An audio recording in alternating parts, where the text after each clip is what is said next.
Ganjam block अंतर्गत पालीबंध पंचायत रे विभिन्न उन्नयन कार्य अनियमितता हेउथबा अभियोग होई आथुबा बेले एबे आवास योजना रे व्यापक दुर्नीति होइतबा नि सामनाको आसीछि बड़ अभियोग।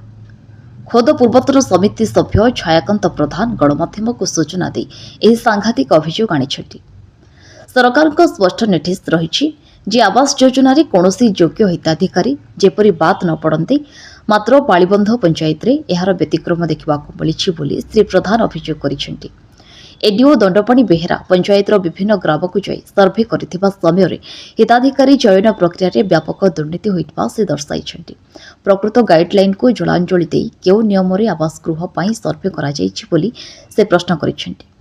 केवल आवास योजना नुहे पंचायत रे बिना ग्राम सभारे विभिन्न उन्नयनमूलक प्रकल्प निर्माण करा जाउतबा नै मध्य अभियोग होइछि।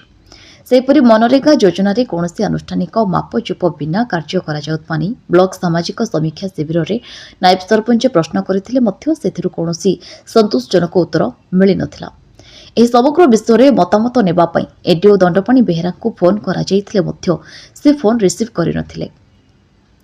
अन्यपक्षरे ब्लॉक वीडियो अच्युतानंद जानी को पचारिबारे से कहिसेंति जे बात पड़िथिबा योग्य हिताधिकारी अभियोग आधार रे पुनः सर्भे पई 15 दिनर समय धार्य करा जाइथिला।